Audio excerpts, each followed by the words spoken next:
So you're posting every day to try to sell your digital marketing product, but nobody's really buying from you. You know, the crazy thing is we always instantly think that it's gotta be a content fucking problem. And a lot of times it's an identity crisis. It's, you don't know who you are, who you serve, and do you, whether or not you even believe in your own product. Because you've been going around trying to sell this product and it's not necessarily working for you. You don't really have it. So now you're beating yourself up. You're saying, I don't know who I am. I don't even think I can do this. But to top it all off, then you're not even believing in your product anymore. So even though you're posting your content every day and you're smiling and you're like looking all excited and shit like that, you can't seem to sell it because nobody really believes that you even really like your product. Even though you're using all the right words, you are putting a smile on your face. But I really want you to think about that. Like, do you really feel like, I mean, put it like this. Have you ever tried to convince a friend to go watch a bad movie? Hell no. So if you've seen a bad movie, you're not going to go over there and say, yo, this movie's awesome. But that's how you're feeling inside. You got this bad connection. Now, the other problem though is it stemmed way before that. I get it. In my field, nobody really wants to make a business out of this shit, right? They saw somebody making money. They were like, yo, it'd just be nice to make some extra fucking money.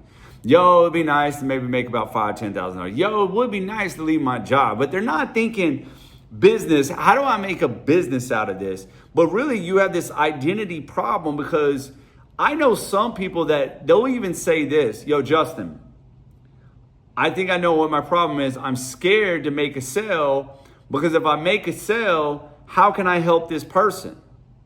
So they're scared. And I'm like, whoa, you think that your identity is to help somebody make $10,000 a month, to take people to the promised land when you haven't been to the promised land yourself. How the hell can you take somebody to the promised land when you haven't been there? That's like me trying to tell somebody how to lose 20 pounds when I've never ever lost 20 pounds before in my life, right?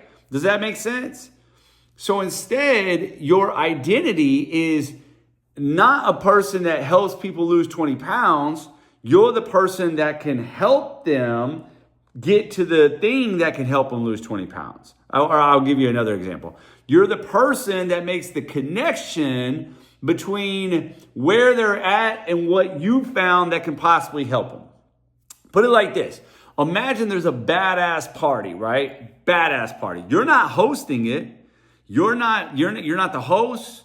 You didn't create this party. This is just badass party everybody wants to go to, AKA your product that solves problems.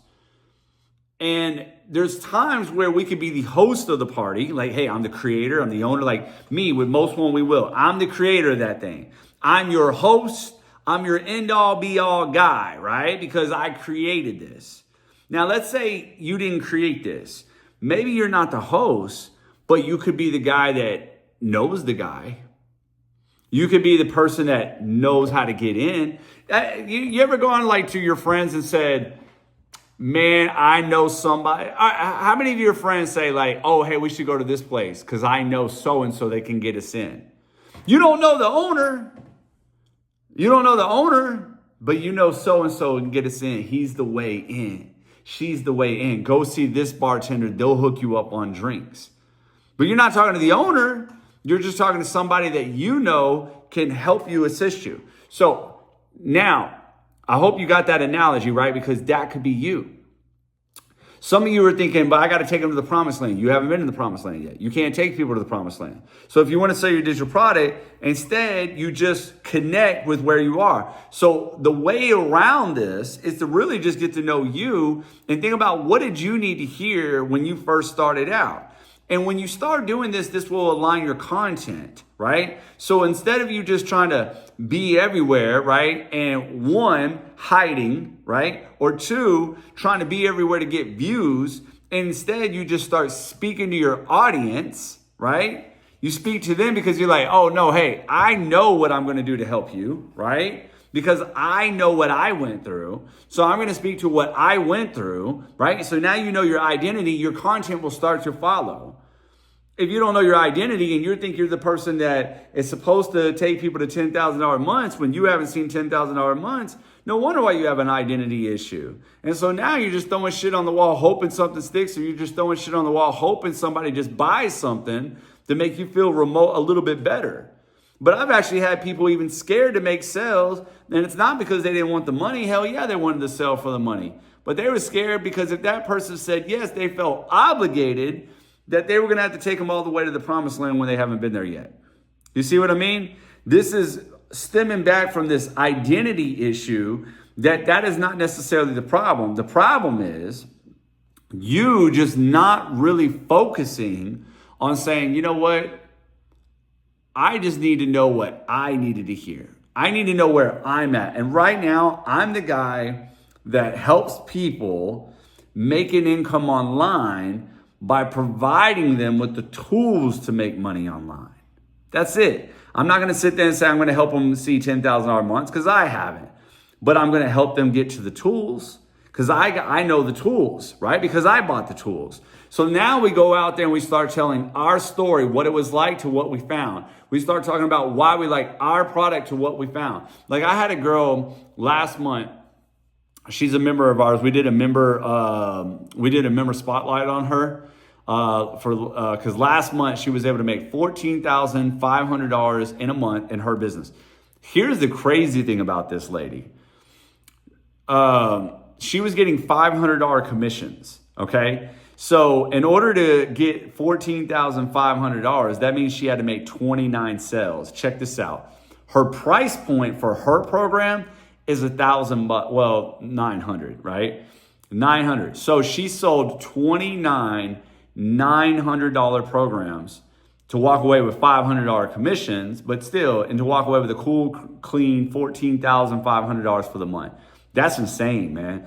But one of the cool thing is she knew her identity. And what do I mean by her identity? Her identity was a reflection of her. She was just sharing her story, right? She didn't look at herself as, yo, I can help you go to this ultrasonic level because she hasn't been there yet. She was just like, yo, I'm going to tell you my story and what I found. And she even talks about how she was like, don't buy digital marketing courses. I bought 8 of them. I could never make any money, but I found this and da-da-da-da-da. Now, some people hated that, didn't they? They hated that. They were like, how are you going to shit on a course? It's a great course. That's not what she said. She wasn't shitting on courses. She was saying, this was me. I bought 8 of them. Didn't even do anything for me. Now, we all know if you buy 8 courses at some point, you got to take some responsibility for yourself, right? But her message was just very simple. Hey, I tried different programs. I tried different ways. It didn't work out for me. And I think that's what some of you guys are missing is the fact that all you need to do is dial in on that message and making sure that you're showcasing your story. Why did you start digital marketing? Why did you buy this product out of all the other products out there? And then here's the last part before I go. Get better at telling this. You know, I'll never forget about Kobe Bryant, and I'm not going to get this perfectly, okay? But just bear with me, right? He talked about how he would go and practice for 2 hours, right? Where most people would go and practice for 2 hours and then they would call it a day. He would go in the morning and practice for 2 hours, go home, come back and practice for 2 hours, go home and come back again later on and practice for 2 hours. And in his mind, he was 3 days ahead of you. Because where somebody would go practice for 2 hours and go home, he already practiced 3 times for that day, right? So what I'm getting at is how many shots do you think he took? How many times do you think he put up these things? I came across another guy on his live. He said, this story made me $400,000. I thought that was great. This one story made me $400,000. That's what he said. And I thought that was great because it's like, it's so fucking true, right? The more you keep on telling this story, which is AKA your story, speaking to your audience, you're going to get better at it and you're going to get better at delivering it. You see what I'm saying? And so therefore you don't have to just miscellaneous throw shit up on the wall. You stick to this story and guess what? You'll start making sales because you'll be the authority figure. You'll be the go-to person. Even if you don't have the money to the promised land, remember, you'll be the guy that can get them in that great party. You'll be that woman that can get them in that great party. You'll be the answer to their problems.